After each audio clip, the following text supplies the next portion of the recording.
Hopefully he's there. Hi, everyone. Welcome to the April 3rd school committee meeting. Please stand for the pledge to the flag. I pledge allegiance to the flag of the United States of America and to the republic for which it stands, one nation, under God, indivisible, with liberty and justice for all.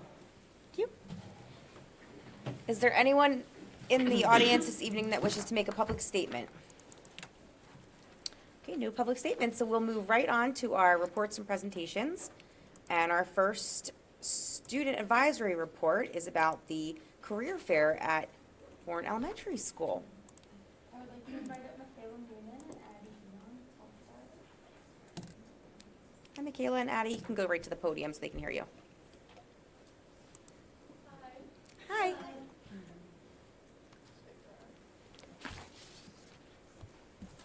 We're getting there. All righty. So this is a showcase all about the career fair at Bourne Elementary School, and this was last Friday the 29th. And the purpose of this was really to connect one public school community. And the purpose of this was really to connect one public school community. And the purpose of this was really to connect one public school community. And the purpose of this was really showcase what they've been doing in their internships and what they've learned. And that was kind of to introduce to start second graders thinking about their career pathways and just kind of show them that one on one offer as far as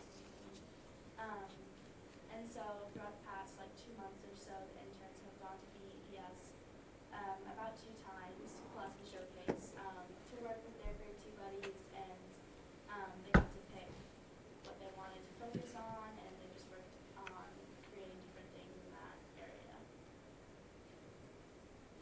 And so these are pictures from the career hop again, which was a couple months ago, and those were different tables set up where the interns all grouped together in their different respective fields, and the kids just got to really interact with them and ask questions and explore the different options, and then they would go on to later pick which of those they wanted to focus on.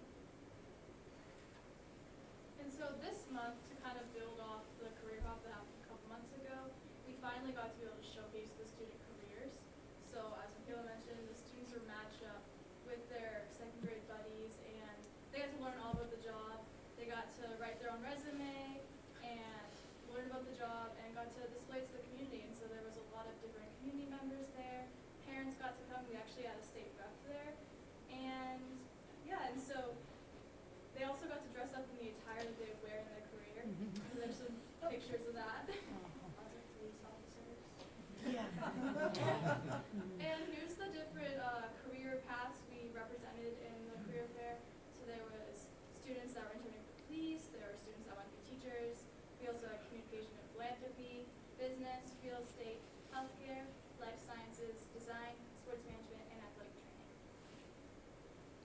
And so you can see there's a wide range of careers represented. So the second grade students really got to pick what they wanted to do in the future, and there was just such a wide variety that it was impossible for a student not to find something they really matched with.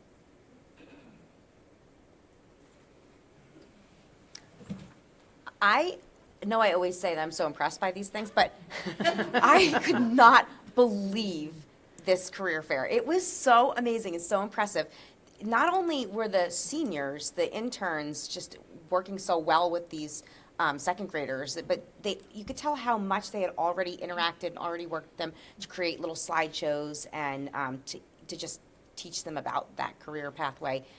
And the second graders were so knowledgeable and could answer questions and could talk to adults.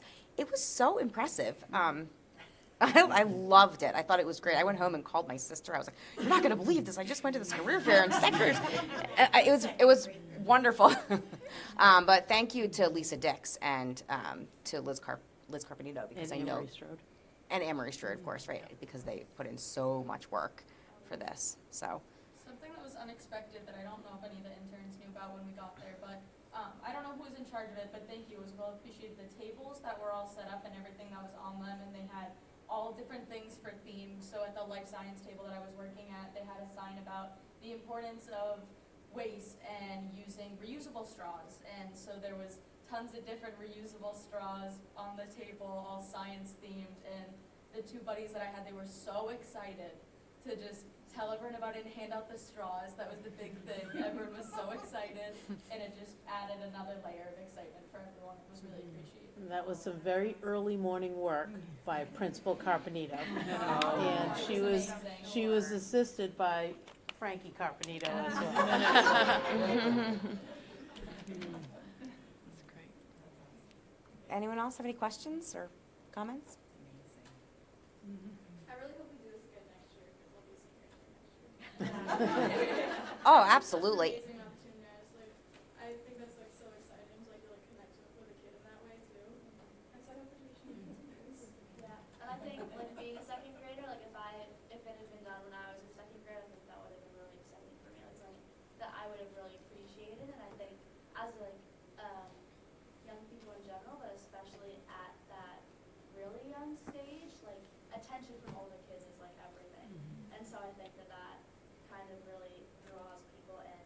I would be like, I'd go home and I'd tell my parents, guess what I learned today? I cannot wait to go there. Like I think that that's not just like great because it feels good, but also it's a really strategic move to integrate people into our school. Get kids excited about high school. Yeah. Absolutely. Absolutely, And that's I- awesome. Thank you. I will say the senior interns did not overtake or overshadow the second graders. Right. You know, they had done their work, and they were letting the second graders do their work, and it was a nice handoff, and where the attention should have been, it was. Great. It was fabulous. Thank you so much for presenting on it. Thank you.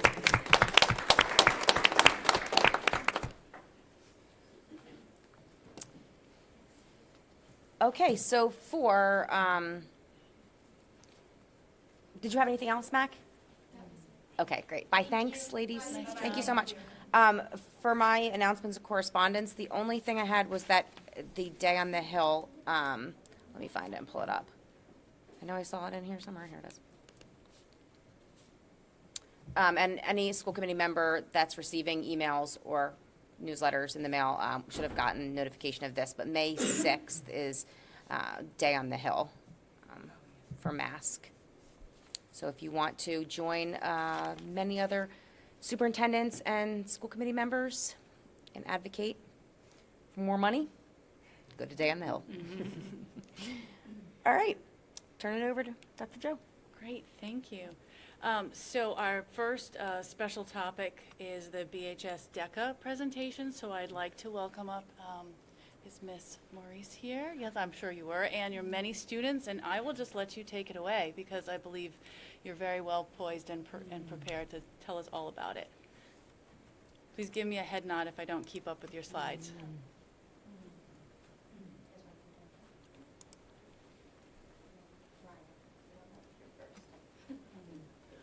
I do think for cable to hear you at home, we're going to need to be on a mic. So you can take either one of these mics or the one at the podium is flexible.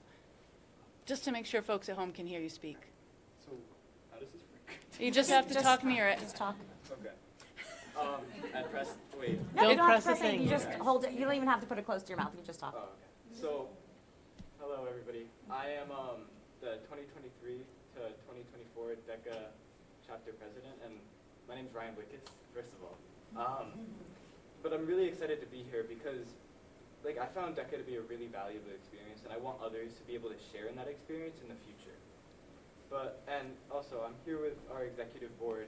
A lot of us couldn't make it because of either sports or work, but they would have if they could have.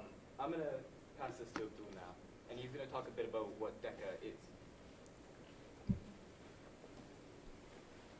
Hi, I'm Abdul Tari. I'm a junior, and I'm a part of the Executive DECA Council. You might be asking what DECA is. DECA is basically a program which allows people in their respective categories to gain real-world experience and gain knowledge in their entrepreneurships. It can range anywhere from marketing to hospitality. There's a plethora of different categories that you can participate in. DECA allows people to gain scholarships, it gives them opportunities. And personally, I went to the districts, DECA districts, and I placed third in my role play one, and I placed seventh overall. The best thing for me was gaining the experience of being independent, and I think that should be valuable and passed on to many people. I would like to pass this down to Peter.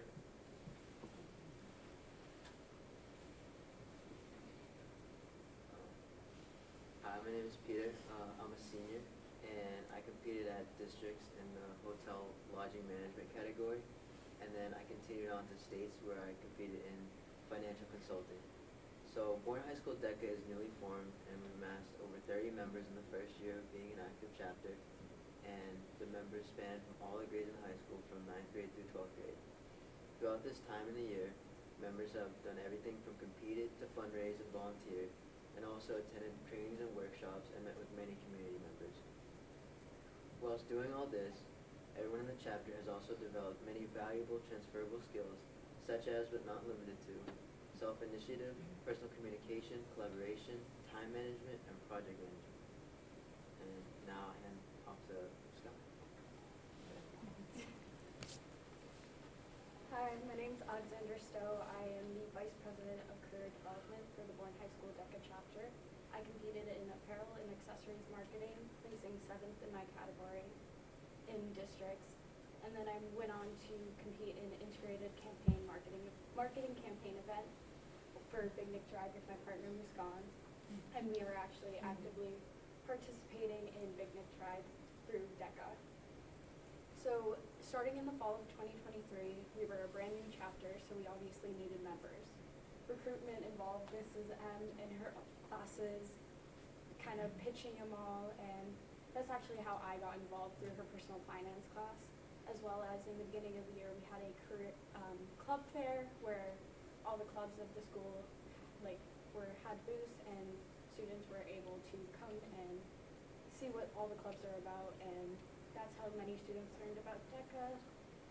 And then moving on to community service, I actually pitched the idea that we focus on Bourne's veterans for our community service aspect of DECA, and I pitched that we go to the Massachusetts National Cemetery and aid in the removal of the flags at all the graves that were placed. And through this we built a relationship with Representative Stephen Ixaros, and we've continued that relationship through Big Nick's Rec.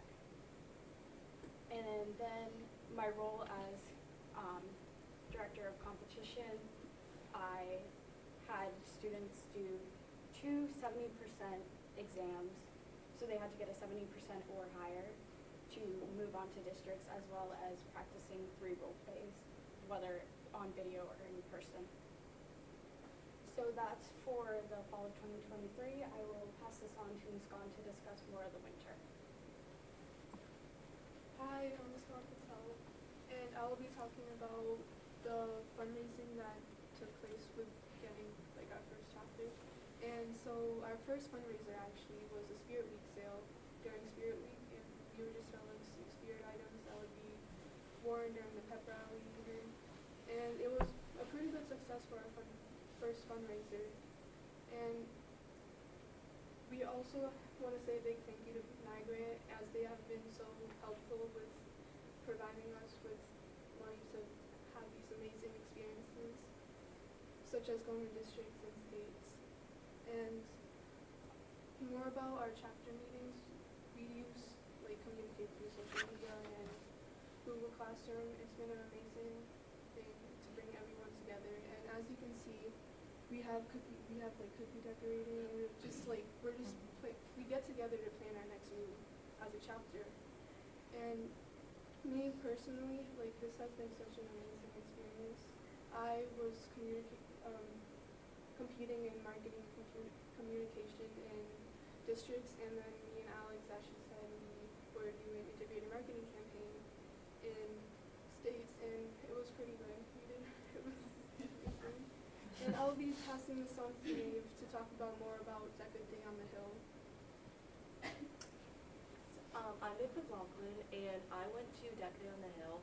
I didn't compete this year, but this was one thing that I was able to go to. So DECA Day on the Hill is when a couple of students, they go to the State House, and all the Massachusetts chapters go that day. And so it's an opportunity for us to like meet the state representatives and meet other chapters as well. And like this isn't like a competitive environment. This is just kind of getting to meet other people and kind of see how like our state runs a little bit as you're able to like tour the State House. So I went with one of my fellow members, Sophia Hallinan. It was an amazing opportunity. We were supposed to receive our citation for DECA from Representative Vieira, but he wasn't there. So we are planning on making a meeting with him to get that at some point. But DECA Down the Hill was an amazing opportunity for us to just kind of meet other chapters and see how our state runs. And then I'll be passing this on to Jill. Hi, I'm Dion Patel. I'm the Vice President of Finance this year. In districts, I came in medal top 3 in my role play and test, and came 3rd overall in retail merchandising, and it led me to continue on retail merchandising into states where I placed top 3 in my written exam. So competition is quite an experience. On the first day, you come in, and there's always an opening session where the speaker talks about an experience that relates to the DECA conference theme, which this year was Shoot for the Stars. Then we go on to compete against judges and do the best that we can and try to place. Then I was a voting delegate this year, so I voted for next year's DECA officers for Massachusetts. And then we have our closing session where we see who moves on and see who did their best but didn't move on. And we have DECA After Dark, which is when they host a dance and the DJ comes, and this year's theme was glow in the dark, and we did cowboy hats because it's our first rodeo. Yeah, as Miss Maurice says, we like to work hard, but we also play hard. I'll turn it over to Doug for his experience. Hi, I'm Doug Lerner. I'm a freshman, and I didn't place at districts, but I still had a lot of fun. I met a lot of people and learned a lot of new things, and yeah, it was really fun this year.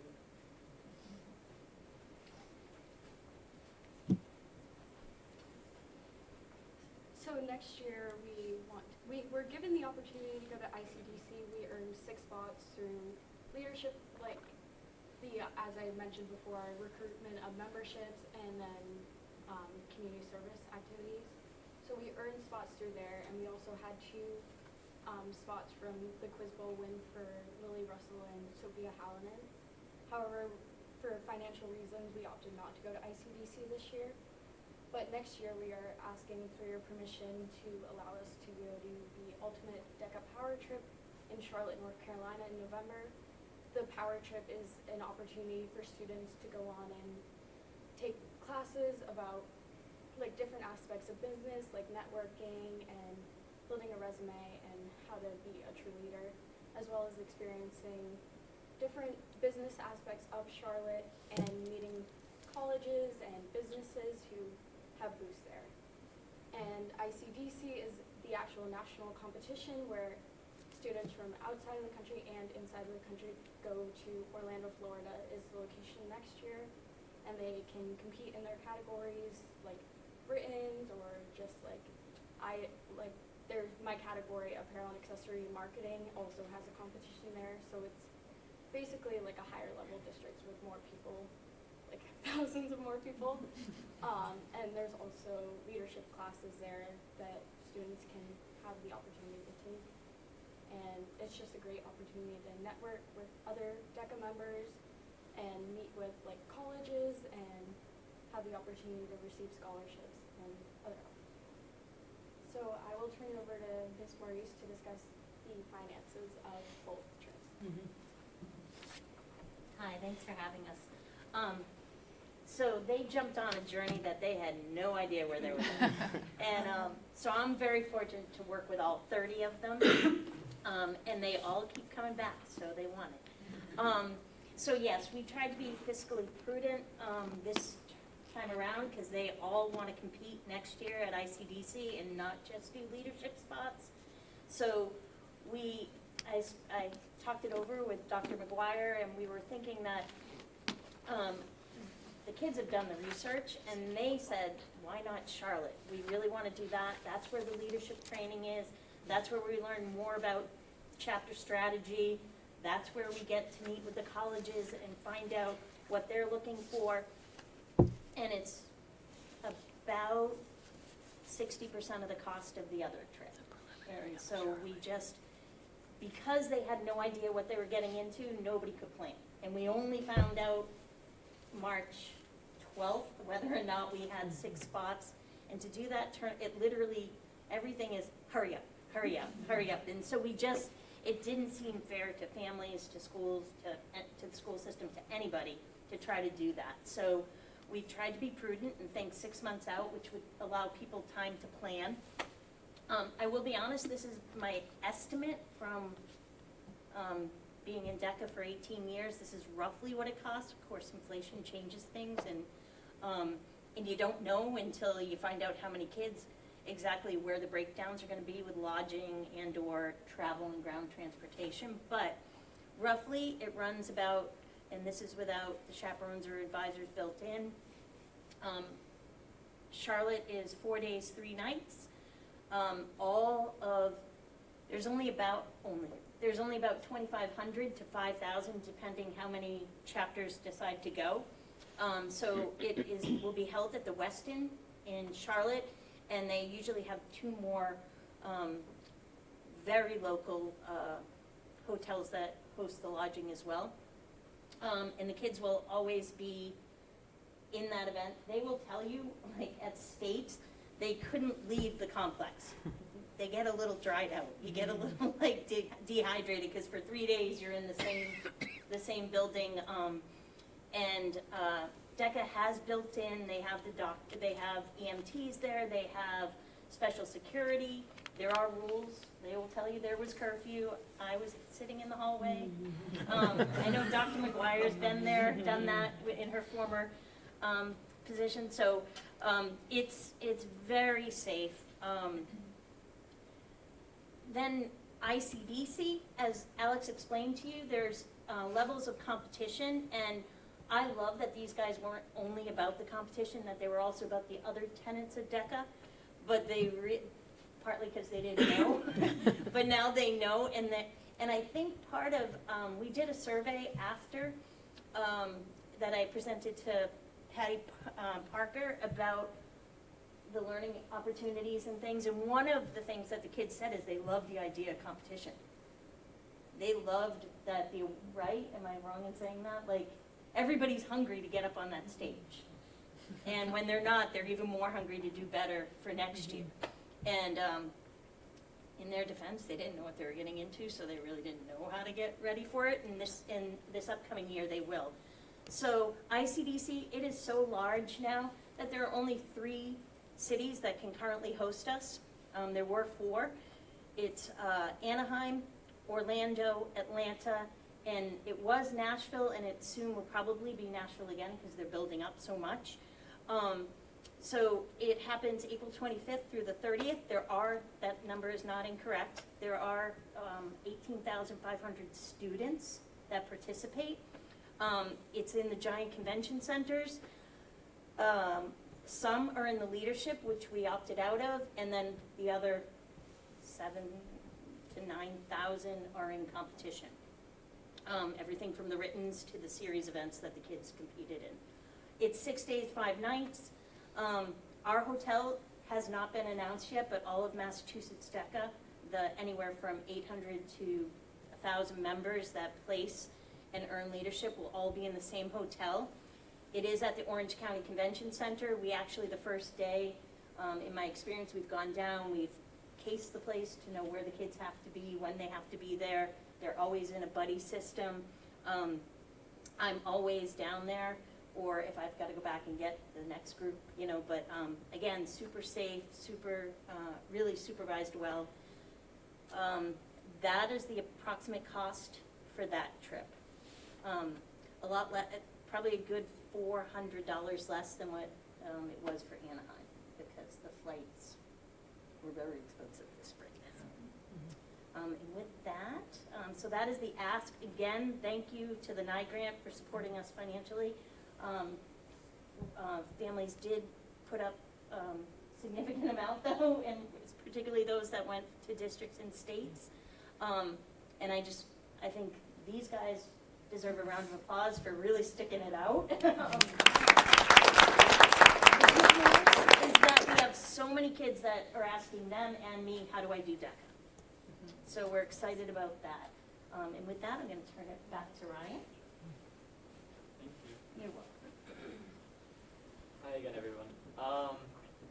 So I hope we did a really good job at conveying the importance of. I hope that we did a good job at conveying the importance of DECA to us. And I recognize that it is really it's difficult to fit so many experiences that we all shared and all the knowledge we gained into just a few minutes. But yeah, I hope we did a good job. And Sold. yeah. It's a business term, right? Yeah. Sold. Close the deal. Can I ask a question about DECA? Is this just an after-school program, or is this during the school day? Do you do? Right now, it's only after school and when they come in and we just work at it. We are trying to make it co-curricular in the business classes because you're competing against vocational schools where kids do this for 2 to 3 hours a day, and every other week they do it all day long. So that's why it's amazing. Out of the 14 kids we took to districts, 10 placed in the top 10. 7 of them placed in the 7 or above. Top 6 moved on, so we had 3 or 4 kids that were and we were hoping somebody dropped so they could get the experience. But I mean, I've been doing it since '97, and I put them up against everybody, and all of them joined with a month into a business class. So that's pretty cool. That's great. How far you come in such a No, it's only been 6 months. It's not a year in a review. That's all happened in 6 months, and it's all them. I just say, okie dokie. So you just need approval, right? Initial approval for both field trips? Yes. Both trips? Okay. Anyone want to make a motion? Move to approve the 2 trips for next year for DECA. Second? Okay. All those in favor of approving both trips, initially approving both trips for DECA? Aye. Opposed? Okay. Approved.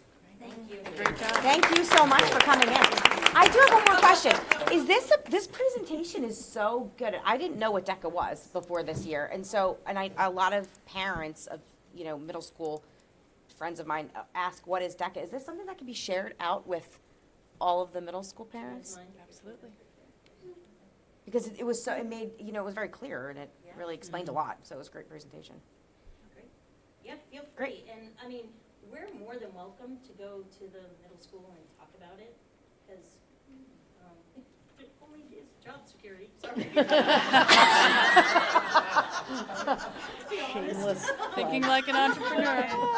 But they honestly are telling you what it entails. I mean, I will say, one of the things that we probably heard right off the bat for the negative was it's a lot of work for a club. And so even more of a testimony to these guys, because it is a lot of work. You saw, it's not, ooh, I got a pin. Yes. Are kids able to be involved if they're also involved in sports, or is it primarily? 100%. Really? And that was the big thing. Kids were saying that we have athletes, we have volleyball season gets underway. but we can make it work, and particularly if we get to go co-curricular. That part will save it, so we'll help them. Thank you. We look forward to hearing about the trip a little more detail. Thank you. Yeah, great job. Thank you.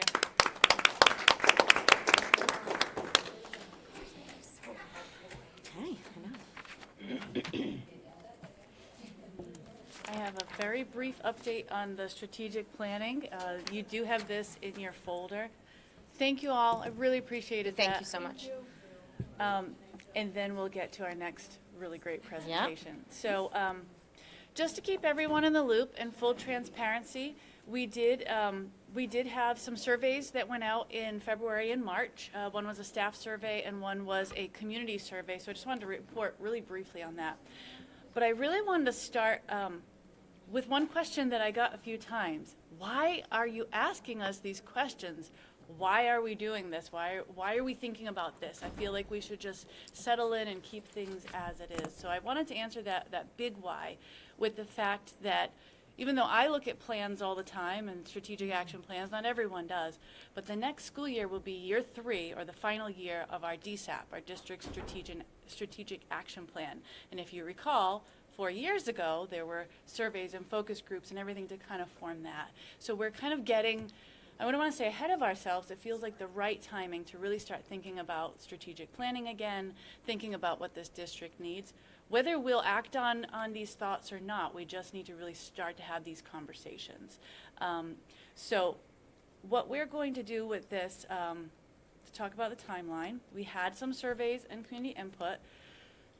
By the end of this month, although I think it will be sooner, but I never want to make a promise on something that I'm not doing myself, we'll have a web page, as I look over at Chris, we will have a web page that will be a strategic planning web page. It will have these high-level summaries from the surveys, it will have FAQs and things we're working on and research, and it will give kind of these timelines for where our next strategic plan will go. So it'll be like a one-stop shop. We also want to have some of these small voluntary focus groups. I did have a bunch of folks in the survey say, yes, please, I'd like to talk to you in a focus group. I'd like to talk more about this. And then we want to have more student input. As Mackenzie knows, at our last student advisory meeting, we discussed it briefly, less than 10 minutes, and it was such a rich discussion from the students. It just cemented in for me that, yeah, we need to have more input from students about kind of what their vision is, where we want to go, whether that's anything from, moving the 8th grade to the high school or just in general around our DSAP and what we're doing as a district with all the pieces. So that will be kind of now until June. And then summer we'll have a lot of research on things that came up from the surveys and everything else under the sun, from enrollment trends to budgetary implications, staffing implications, and some alternate solutions, because what we had in our survey was 2 possible things that we were thinking of for long-range planning, but there was also some other really interesting suggestions that we want to tease out. We'd like to also have a community forum that might be sometime in the fall, and then we'll decide timeline for next steps, whether some of this planning will be actionable for the 25-26 school year or for the 26-27, or kind of where we're going to go next with all of this. So very briefly, and this will all be on the website later, I have all of the questions. The caregiver community survey had 146 responses, which I thought was a pretty good gathering, and you can see all of the schools with which students, students were in, and or if they had no schools currently. You can see that overwhelmingly these responses were from parents and caregivers. Now remember, people could choose the many roles that fit who they were, so they could be a parent and an alumni and a staff member, but you can see where that lies. And then because this will be on the website, this is all of the background information, which you would have read if you did the survey. So I'm just going to breeze through all that, but that will be part of it. And then just to give you a sampling, so I pulled out 1A was your general thoughts on releveling for the district, moving one grade up throughout the district. So these were some of the general thoughts, and you'll have more of these for every question. So the majority of these responses favor the releveling plan, with many emphasizing the importance of expanding early education opportunities. Concerns mainly revolve around the execution of the plan, the impact on older students, meaning the 8th graders, and logistical challenges. And then suggestions for improving the plan include better integration of different age groups, ensuring sufficient resources and support for teachers, exploring alternate solutions to accommodate the increased enrollment without negatively impacting other students. So that's just a little flavor of what it was. And 2A was the one that said your general thoughts on specifically 8th grade going to the high school. So I'll just read this, and this is the last piece I have for tonight. While there's some support for integrating 8th graders into the high school, particularly for academic and extracurricular opportunities, a substantial number of responses express concern.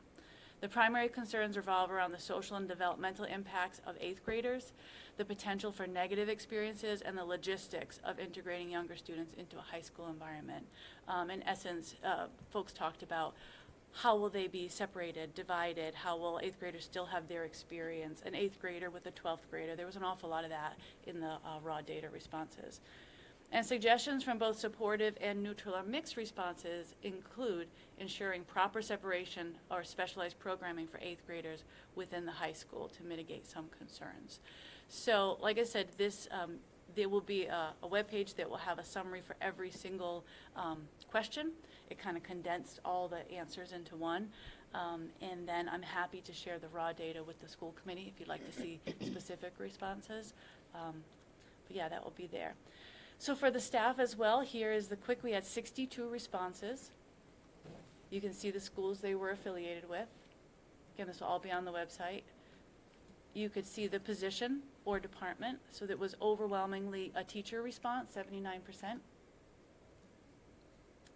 And then I did 1A and 2A again, just your general observations. So for 1A, which was general of moving everyone up one grade level, the mixed responses highlight a community divided on the best path forward, balancing the need for expanded early childhood education opportunities with concerns about the developmental impact on students that would be affected by releveling. While there's notable support for the proposal, significant concerns require thorough planning, communication, and perhaps reevaluation of facilities and educational strategies to ensure any changes serve the best interests of all students and the community. And then for 2A, which again was more specific to 8th grade at the high school level, the staff's response to the idea of moving 8th grade to Bourne High School varies widely, with many seeing potential benefits in terms of space utilization, enrollment, and opportunities for students. However, there are concerns about the social, emotional, and academic impacts on 8th graders that highlight the need for careful planning, consideration of developmental appropriateness, and potentially innovative solutions to address the challenges of such a transition.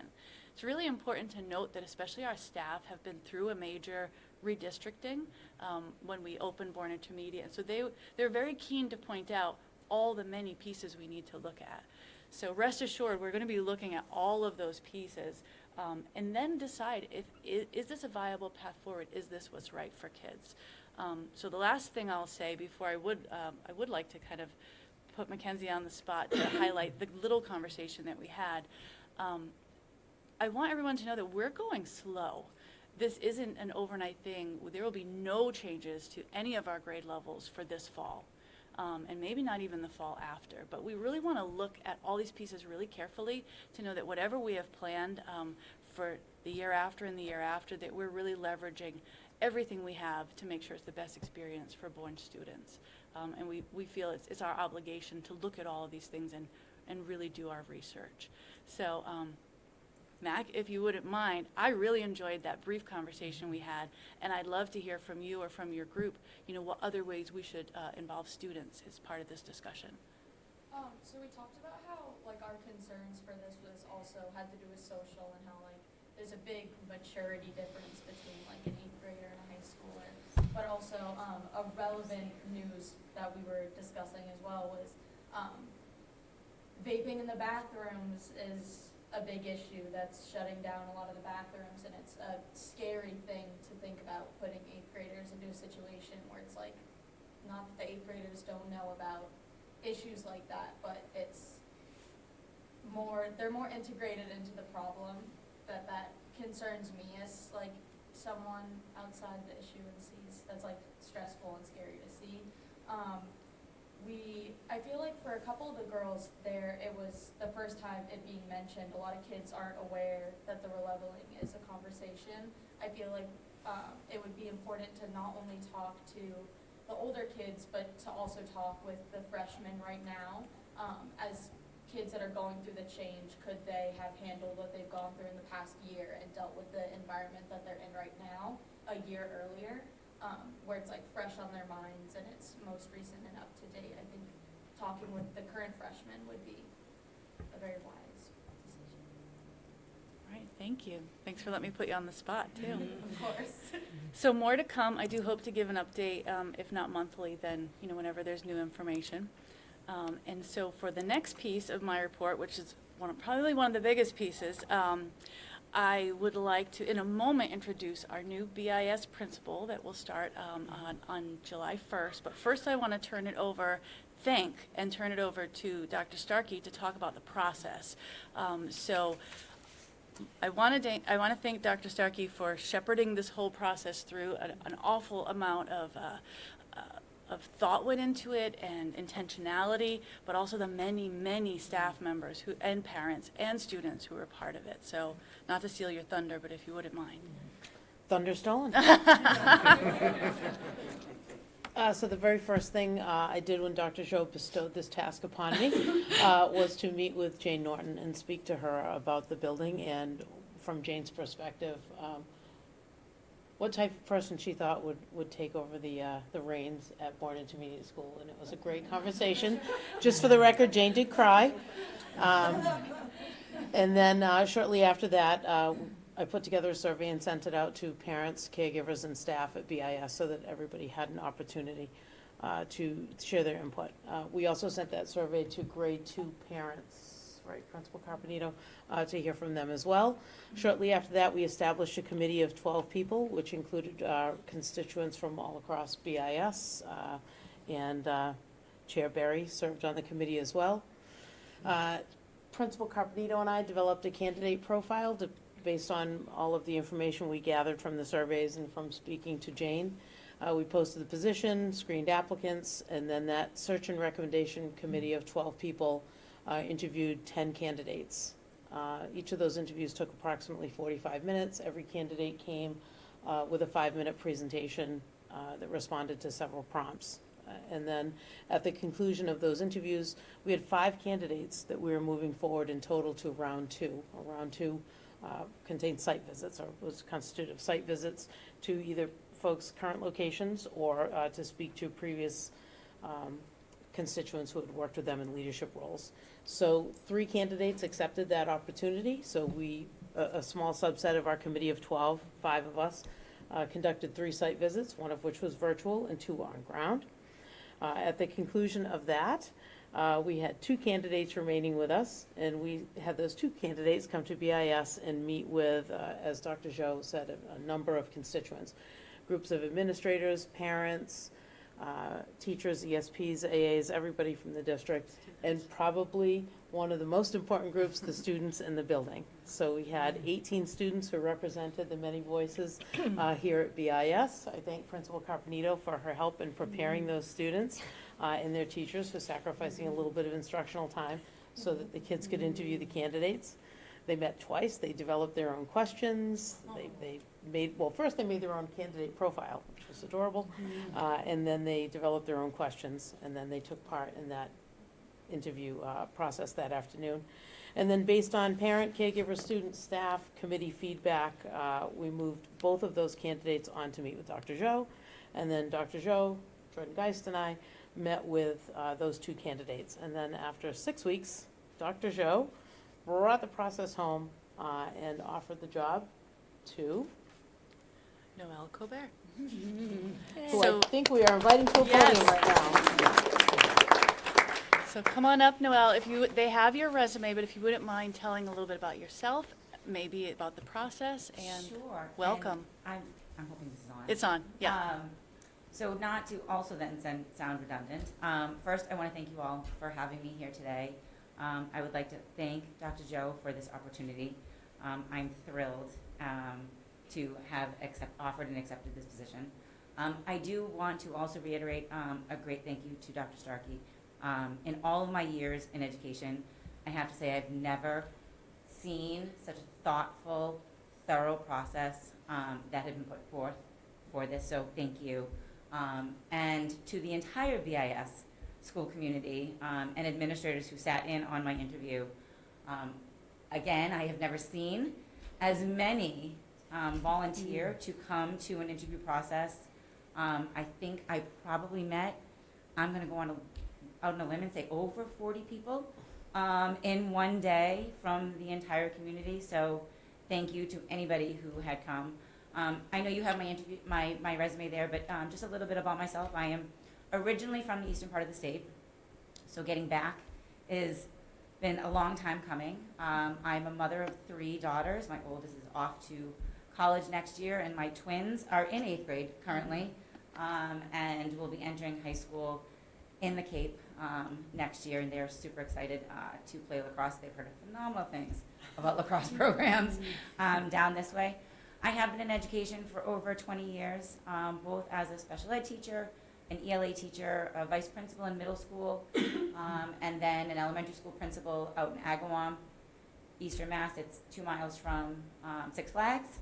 And then I have been a consultant across the district supporting schools to really develop MTSS programs and coaching leadership and teachers to create structures that will bring out the best academically, social, emotionally, and behaviorally in our students.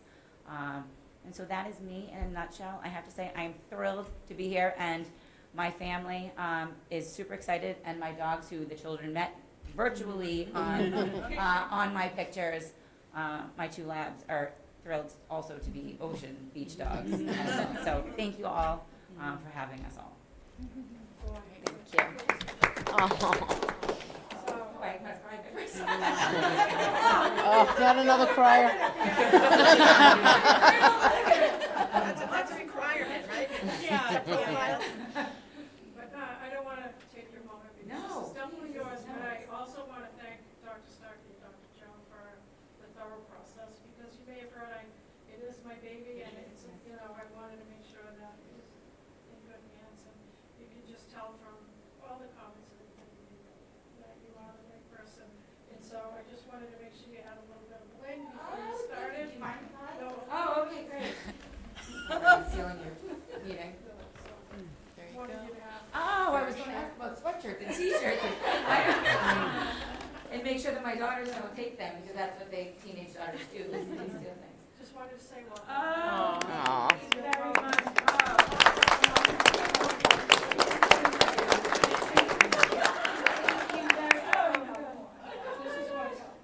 I can see I gave the wrong size.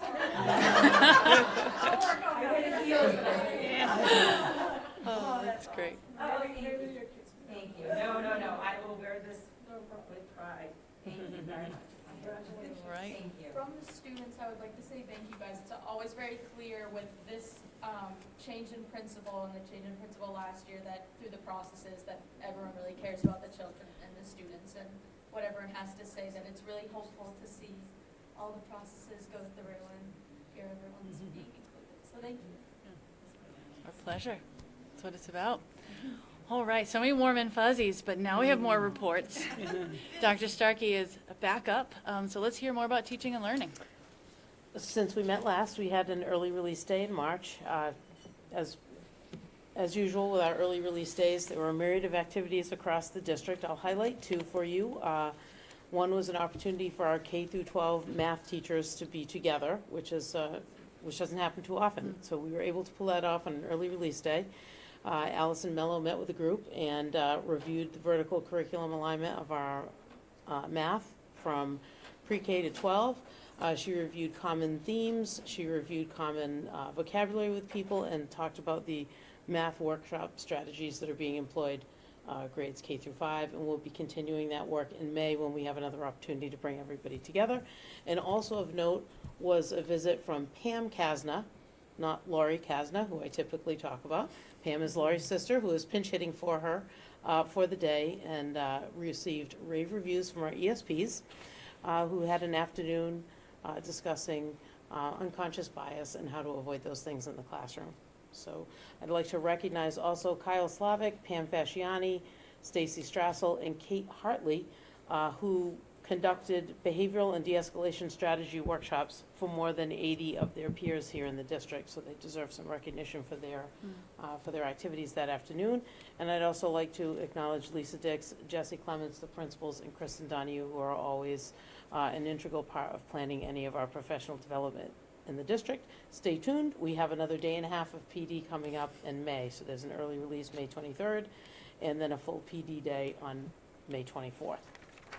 Moving right along, also since we met last, And with your support, I'd like to let you know that the Student Opportunities Act plan was submitted to DESE, so we can check the box that was successfully turned in. In the world of grants, I'd like to acknowledge Anne-Marie Strode and the Innovation Pathways team at the high school for their successful acquisition of $50,000 in the form of a Skills Capital grant. Those funds will be used to purchase more equipment for the Pathways program here at the high school. And then last but certainly not least, it is MCAS season. You will hear more about MCAS from the building principals. However, I will note that during a visit to grade 3 today, you could hear a pin drop as the students put forth their best efforts over at BIS. And with that, if you don't have any questions, we'll move right along. Great. Budget and facilities, Mr. Geist? Sure. I hear the rain pour down. And we wonder. You're cringing. We wonder where the buckets will go. We recently, we had the auditorium area worked on. We now have a new metal wall covering the entire, you can't see it unless you go up on the roof, but there was a brick wall that was causing the leaks onto the auditorium stage that has been completely covered and weatherproofed. Check in an hour or so when we get out of here, it's holding up. So we're hoping that's a good fix. Hasn't been tested, it just got finished yesterday or early this morning. We're also addressing the leaks over the auditorium seating area. There's two predominant ones that come from the two rooftop units are up there. We made some headway last week on the one closest to the stage. It was down to a drip. I don't know what it's doing now. The second one we didn't make a lot of headway, so that crew will be coming back once it dries out again to try to readdress it. This is all under warranty as far as the flat area goes. That roof, I think, its warranty expires, I think, in like 6 or 7 months, so we're really pushing them to get it shored up. On Monday, we also met with CVEC, which is the Cape and Vineyard Electrical Cooperative, Compact, and WRE, formerly Con Ed. If you don't know, Con Ed spun off their clean energy sector, which was bought by a German firm named WRE. News to me, found out at the meeting. Anyways, we met with them to determine the official end date of the solar agreement on the middle school roof, and all parties agreed that it was May 10th. We had preliminary of 2025. We had preliminary discussions about the timing of them taking that solar off the roof. It's my feeling that it can't happen during the school day, given the amount of solar panels that are up there that are going to need to come off on, long reach lulls and be driven around the school. It just seems to me that that would be a huge disruption, although I have not discussed that possibility yet with Principal Bourne. But I think I know what her answer would be. During MCAS. And that obviously affects the timeline, along with the financing part of, when we can do the entire roof. We also had preliminary discussions about the condition the roof would be left in and how we would, some different ways to address that, because then it would be basically a whole nother season before the roof could be replaced. So all preliminary, but it was good finally to get that first meeting done and everybody at the table. The next step is that CVEC is basically crafting a termination letter, a draft for Marlene, the town manager, to sign off on to terminate the contract as of May 10th, 2025. And I'd be happy to answer any questions. Sure. So was there any, you talked about what the condition of the roof might be after the panels were removed. Was there consensus on whether it's better to remove them and deal with the condition of the roof after they're gone, or whether to leave the panels there until the timeline of the roof was closer to being replaced? We actually didn't go that route because it was such an initial meeting, and the purpose of it was to everyone to come to agreement about when the termination date was. So those conversations were preliminary. But in my mind, it's gonna take them a month to get, they have a month contractually to take it off. And if it can't happen during school, that limits us to the summer. So if we push it off another year, then we're then pushing the roof project off another year. So we talked about some different options just right off the cuff of how to keep the roof as intact as possible. One of which was to remove the solar panels, but not the footings that, you know, are the penetrations through the roof. My understanding that each footing is, you know, has 5 to 6 foot long screws into the roof. So that's one option. That would require extra expense on the town side, because then when we strip the roof, because we're not just talking 50 or 60, we're talking hundreds, probably not 1,000, but, you know, 700 or 800 of these. You know, so that was one thing we discussed. The other was just, you know, filling all the holes. And the other was inserting flashing over them and sealing them. So they're gonna be looking at options to present as we move forward along this process. What we're gonna be most comfortable with. And that is all I have. Okay. Is there any more questions? I mean, realistically, what do you think the soonest the panels could come off? So as of right now, preliminary, in my mind, they need to come off next summer as soon as school is out, so next summer. But if school gets out, I wanna say June 14th next year. You know, if they're mobilized and on site, they have a month. So that brings us to July 14th, give or take. There's no way we can strip and put a whole new roof together, nor do we have the financing in place to do it next year at this time, so. Okay. All right, Chris, technology? So Christina Ayari, who is our digital literacy teacher at BIS, was selected by the Massachusetts Computer Using Educators, which is the main technology professional group for educators in Massachusetts, as their featured educator. Christina will be showcased for the month of May 2024 on their website and social media. We congratulate her. We're excited to see what that has to look like. In addition, Christina, along with Lisa Dix, has a podcast called Teaching is Hard. I believe it's one of our first podcasts in the district put out by our teaching staff. So that can be found on podbean.com. So if you have a chance and opportunity, take a look at that. And then from a technology perspective, MCAS went great today. We had all 3 grades at Bourne Middle School testing, as well as 3rd grade at Bourne Intermediate School. And that's all I have. Great, thanks, Chris. And last but definitely not least, Kristen has Student Services and Special Ed update.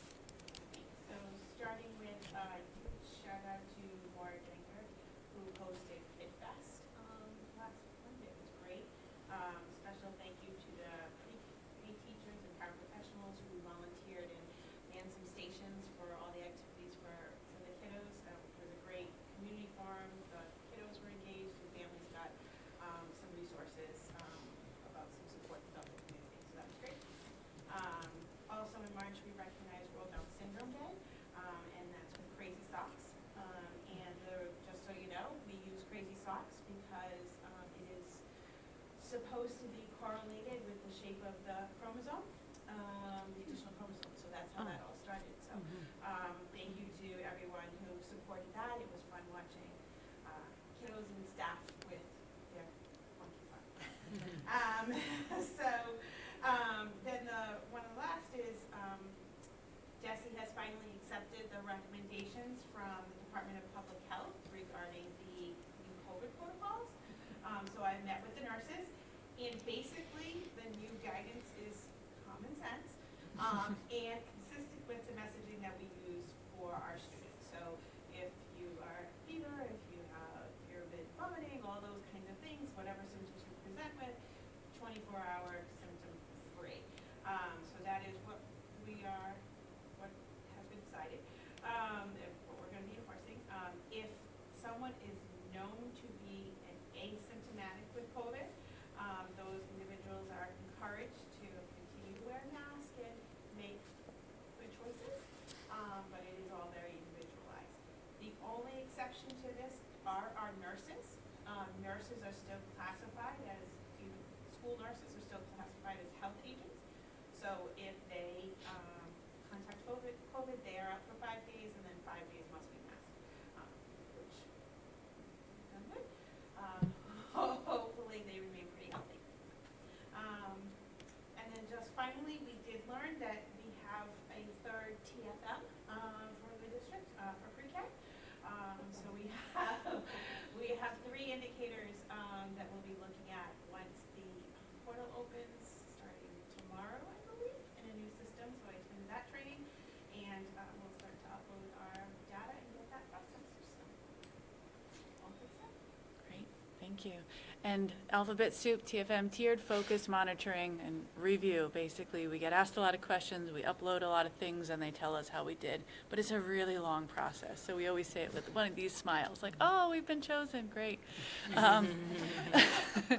So I'm sure we'll hear more about how well we're doing, which is usually the reports tell us what we kind of know already and what we're working on.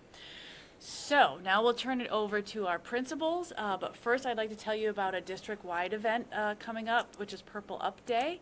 I hope that all the school committee have already received their invitation and can join us.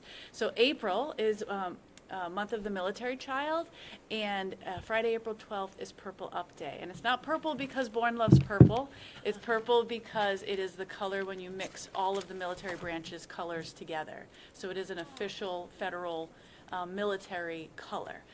So we'll be hosting a very special Purple Up Day. This hasn't happened in Bourne that I know of, where we have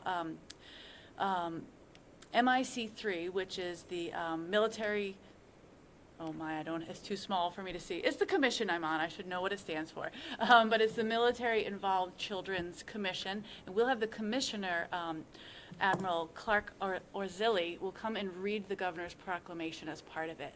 But we'll also hear from our wonderful BIS students who are military involved.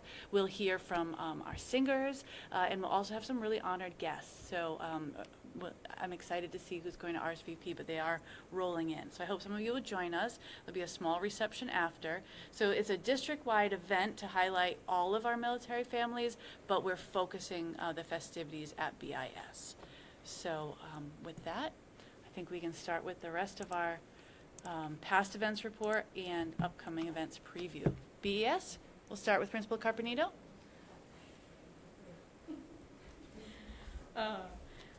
Tomorrow, this weather is what we get every year for our Lighted Up U event, so the rain really is nothing new for us. So we have that tomorrow from 5:30 to 7 o'clock. We're actually kicking it off a little differently during the school day. We have our Best Buddies chapter coming in and bringing an assembly for our students pre-K through 2, and they're talking about embracing differences and understanding differences in each of the students. So we're very excited to have them there for that, and then they're going to come and host a table in the evening as well during the Lighted Up U event. So that should be great tomorrow night. Next week, it's already that time of year, we have our newest kindergarten friends coming in to register. So that is Tuesday and Thursday of next week by appointment. We've been pushing it out and promoting it, so please come for registration. We've probably tripled the amount of people who registered it even in the last week. So it's kind of as we get closer to the time that everybody's due to register, we hear from many more families. So that's next week. Thursday is a big day next week. We have kindergarten registration. We have Dr. Julie Gelnat coming in and doing dental presentations. She does them for every single grade level every year. She's amazing. She brings students all the dental kits and is just such a great resource for our families. So we're very appreciative that she comes in and keeps that going. And then on Thursday night, we are really hoping for spring. We have our PTA family game night and picnic night. So families are just going to bring a picnic. We have all outdoor games. We have games inside the cafeteria just in case it's not great weather. But just a really fun night for families to kind of come out and do something low-key and just enjoy being out together. And then at the end of the month, we have Poem in My Pocket Day. So all of our students walk around with poems in their pocket, and they learn to be readers to everybody else and share their poetry, and just really that love of going back and forth with everybody and hearing different poems with them. Thank you. Principal Norton? We're trying to divide and conquer here. So I just also wanted to mention the symposium that we had last week. I know there's going to be a press release coming out. It was at BIS, but it involved all 4 schools, which was pretty amazing. And I do think we might have broken a couple of fire codes with capacity and the smoking popcorn machine. But we saved the day and kind of rerouted everything, but the attendance was just amazing. And thanks again to Lisa Dix and Sherry Correa and Tony Perry and all the many staff that were there, having different stations and all the different students that helped. It was just great for the kids. So in terms of, I know we talked about MCAS, and I just want to thank Chris Oliver and Deb Bisnet and my 2 administrative assistants, Lisa Nyland and Nancy Devaney, for help getting us ready for that, and Ms. Colby for her part in it. It is a massive undertaking, as you can imagine. First time for our 3rd graders. They really did do a great job. It was probably the longest that they took to take the test, which, because sometimes they're click happy and they just want to be done to get to recess, you know. So it seems like they really, we went around and had discussions with every classroom, so they seemed to take it pretty seriously. So we just want to say that we were very proud of them. In terms of our student council, we did do the sock drive that Kristen had referred to for World Down Syndrome Day. And right now we are starting the initial planning for our sensory outdoor walk on the pavement. We've had some stencils for a couple of years now. We're going to start mapping it out, and I got a contractor to donate all the paint and so forth. So we're going to start that as soon as the weather permits. And then also for our school-wide B2B praise ticket reward, we're going to have a tropical day on Friday, so come on by and feel the cool breeze. We're also celebrating April, which is School Library Month, so Mrs. Weatherby has formed a nice reading bingo for all the kids to participate all month long. She does such a nice job, so we really appreciate her effort there. In terms of our clubs, Dr. Smith is still at it, although he's taken a couple of afternoons off here and there because he went out to a conference. He was once again speaking at the National Music Conference, so we appreciate that. And Lisa Dix, who's, I just don't know where she gets the energy, but she's running BIS Problem Solvers Engineering Club, and she's running an afternoon for each of the grades. And that'll start on the 9th and go on to the 23rd and 25th. And our Healthy Action Team wrapped up the first round of pickleball, and all of a sudden now everybody's playing pickleball. We had quite a crew every Monday morning. We had some great community volunteers, Mrs. Fuller, that came and helped teach the kids. And at some point we were having almost as many adults there in the morning as the kids. And now the staff's playing, I think, twice a week after school, which has been incredible to see. Our K kids finished their book collection, and now they're on to What Makes You Happy effort. So I'm not really quite sure what this is going to look like, but I hear that Mrs. Donovan's going to have a hand into it, that the project's going to end up culminating into some piece of artwork. So, and we know the fantastic work that she does, so we're happy to see what that turns out to be. And then I also just want to say thank you to our BIS Friendship Club. They were out there playing not musical chairs, but musical hula hoops today in the gym with our students and their positive peers, and that was just amazing to see. So Mrs. White and Miss Clark, Mrs. Maley Macros, and Miss Vickery, and Miss Muldoon, they're all out there today. And it's just every month they just come up with new fun activities for the kids, so we really appreciate it. And I think that's everything. Let me check. Okay, we're good. Thanks.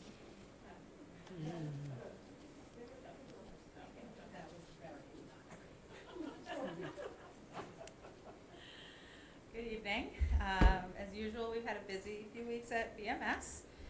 We just recently completed our March B2B challenge, where students were able to earn these like really cool scratch-off coins that Ms. Fasoli made by demonstrating expected behaviors. Some of the prizes were walks with Shelby. So if you see kids doing a constant loop around the outside of the building, they're all winners. A few students got to have lunch with the admin team. That was like my best lunch I've ever had. And many students were able to win open gym for their homeroom during winter time. So it's been a great month, and thanks to all the staff who's helped with that. Our unified basketball just finished their second season. They were fantastic. Amazing turnout for their home game, and really proud of those guys. And many of our students, both unified and 8th, 7th, and 8th grade students, have started into spring sports, so that's very exciting as well. We just had March Madness. A huge thank you to our PTA for hosting that for our 6th and 7th graders. It was absolutely so much fun. It was one of our best March Madnesses. There was jousting and sumo wrestling and pickleball and basketball, and it was a great night. So thank you to the PTA who did a lot of work for that, and to our staff who helped out. Going on in the building, this past week, our Civic Action Project students in the 8th grade completed working lunch interviews with many community members, including Carrie Schofield. State Rep David Vieira came yesterday, some representatives from Mass Maritime, people from Woods Hole Group, so a real wide range of people that students were able to interview related to their topics of study. And the students were running back upstairs during lunchtime to complete these interviews, so that was wonderful to see. We did have our first very successful day of ELA MCAS. The entire building tested. We had great attendance and really strong effort from all the students. The 8th grade in particular really took their time, very proud of their work, and all of our students worked really hard, but those 8th graders were really honed right in on it and very proud of what they were doing. So we're really happy to see that, and we're going to take day 2 tomorrow. And then our PTA is hosting a skate night on Friday night at Gallo, specifically for BMS students. The cost of entry is a canned good, and they have a lot of really fun action planned there, so we hope to see a lot of BMS students at skate night. Thank you. Thank you. Oh.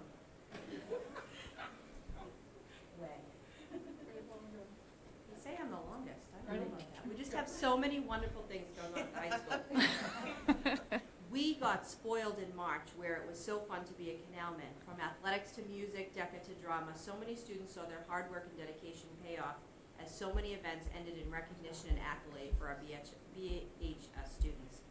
We kicked off MCAS with ELA for 10th grade last week, and students really did a phenomenal job taking the test seriously and putting in significant effort.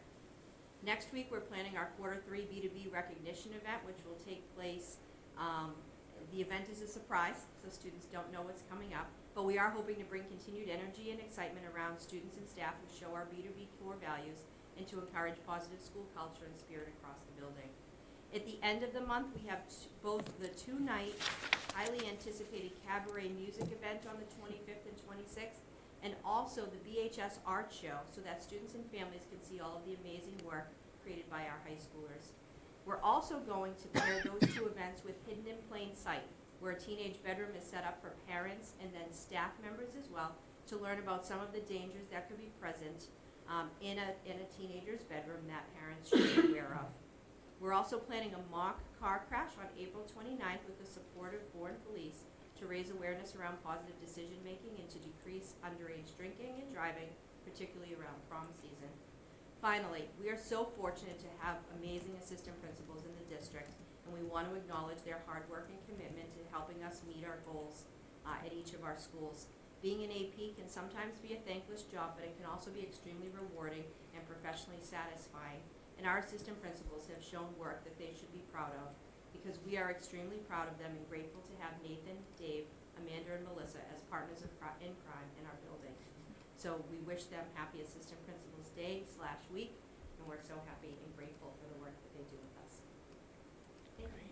Thank you.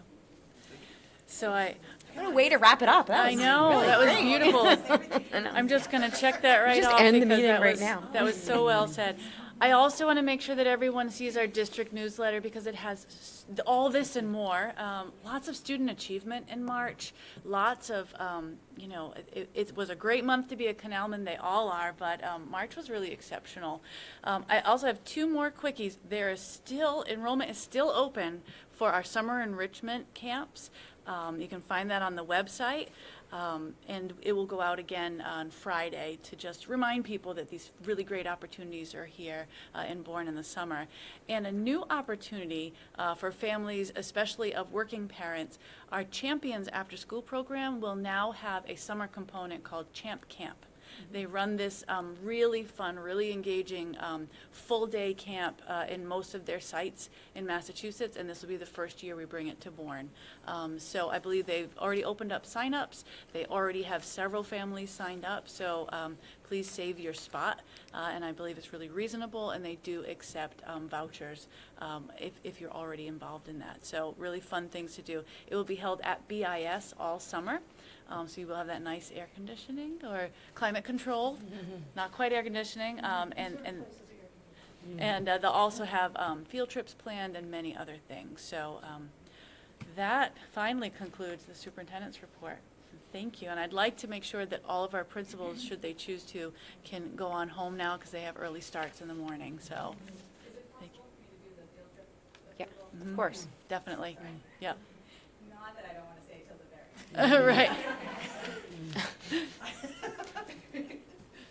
Thank you for taking it out of order. I did share, you should have stuff in your folders for each field trip. So I'm just here seeking final approval for Camp Bournedale for our 6th grade, which is happening, it's like May 6th through May 10th. And then for Washington DC for our 8th grade, which is May 20th to May 23rd. Okay. Happy to answer any questions. Nothing's really changed. We have almost the entire 8th grade, about 130 kids going in 8th grade. Really excited. There's about 25 to 30 kids staying back in each grade. So very excited about that, about really high participation. I think that's just, showing how kind of back in the swing we are, and how excited kids are to be able to participate. We do have 2 students who are just participating as day students at Camp Bournedale, which is also fantastic that we're able to offer that for some students who require that. So Great. Okay, so we need a vote to approve final approval of the BMS Camp Bournedale and Washington DC field trip. So moved. Any questions or discussion? Okay. All those in favor of approving Camp Bournedale and Washington DC field trips? Aye. Opposed? Approved. thank you so much. Thank you so much. Thank you all. Exciting. Thanks. Thank you, everyone. Good night. Okay, subcommittee reports. Curriculum subcommittee. Well, I think the only thing that we didn't highlight, either through the reports we've already heard, was just the identifying more definite topics for the May and June curriculum sub-presentations where the teachers are going to come in, what areas we did want to hear more about or hear more information about, and new initiatives that have been underway this year. So we made a list, and Dr. Starkey's going to work on that list, I presume, and everything else was mentioned. So great. We did add a meeting in April to review some new textbooks that are coming down the pike for approval for next month's meeting. So there is an additional April meeting. April 23rd, correct? At 9 a.m. Yep. Okay, great. Thanks, Maureen. Policy Subcommittee did not meet in March. We will be meeting hopefully next week. Trying to still set that date in stone. But we will have a lot of policies that are ready to be moved forward. Thank you very much to Chris and Technology Subcommittee for checking into all of those policies and fixing them and making them appropriate for our district, and they're ready to go. So we just have to kind of look them over, but they should be all set. And so we'll have a lot to vote on in the next meeting. Some job descriptions. And job descriptions, correct, yes. Okay. Budget and facilities? We did not meet this month. We certainly will before the next meeting. Okay. CPAC? I will defer to Kristen. I was not able to make the last couple of meetings. That's okay. So CPAC is joining the in-person event that's being hosted by the Federation for Children here on Saturday. So we have vendors coming and exhibitors, and CPAC is going to have a table available to try to help elicit some increased participation. So they will be there, which is wonderful. They will also get to participate in presentations from the Children's Cove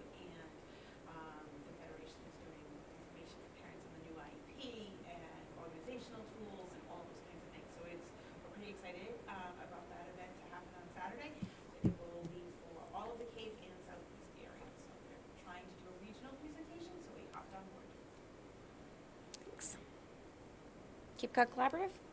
I'll just say that they're in their final interviews for their new special ed director, so that's going on this week. Diversity, belonging, equity, and inclusion. Do these words, are they in a different order every time? Or is it just my imagination? Was it not diversity, equity, inclusion, and belonging? I think it is. Yeah. Okay. Yeah. You got them all. I thought I got it right, but it's.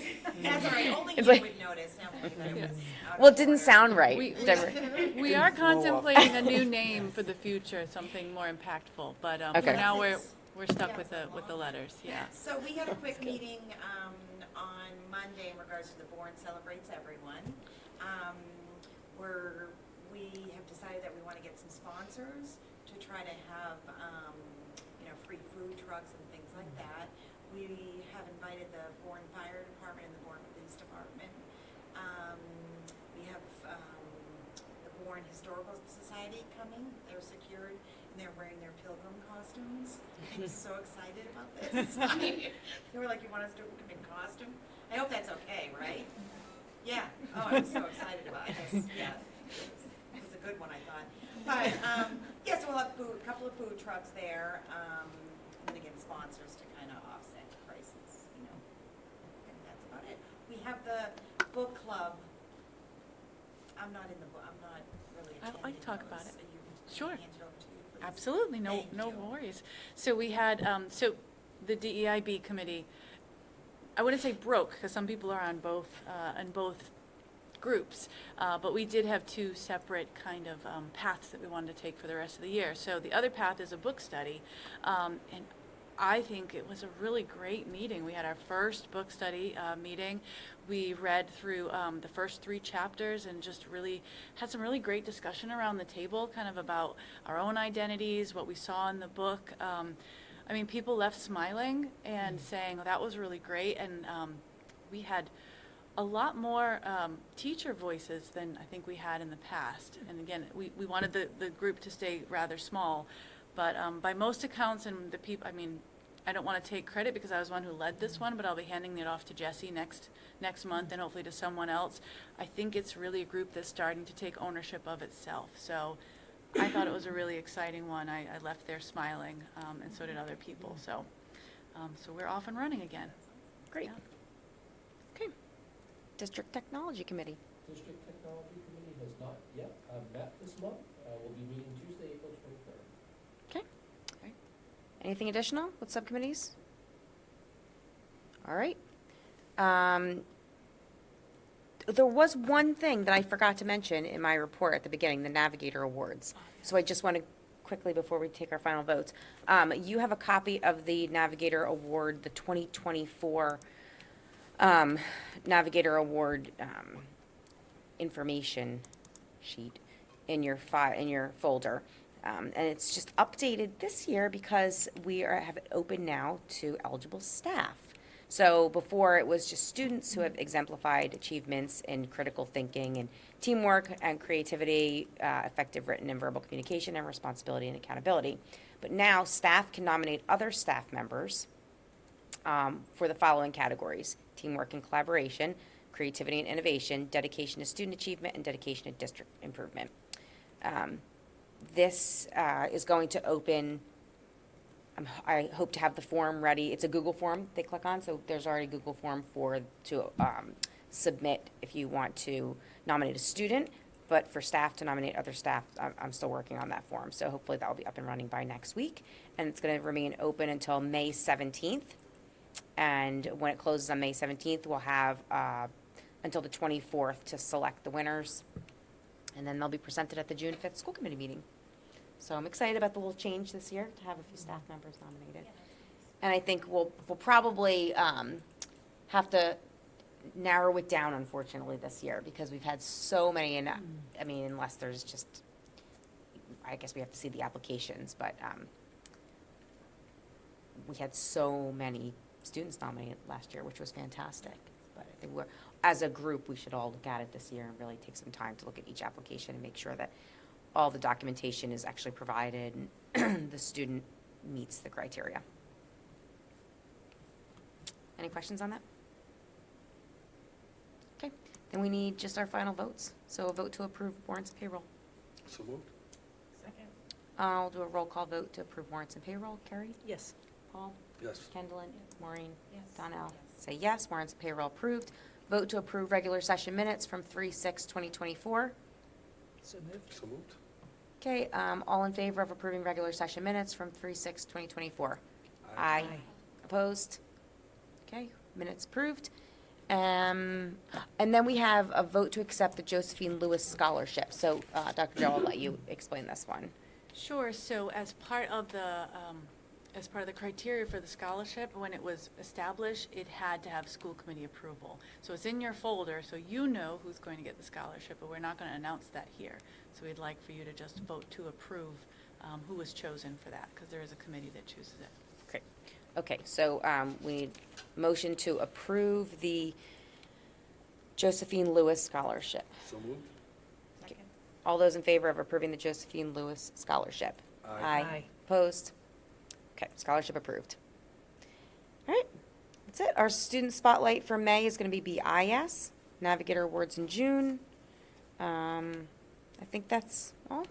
Any final I did have a announcements? question about something that came up more recently. Yes. So there was a group that we approved last year for a fundraiser that had to do with banners, and they're up against a deadline again. So I'm wondering if there's an appetite in the committee for me to managerially approve it until the next school committee meeting, when you can put it on the agenda.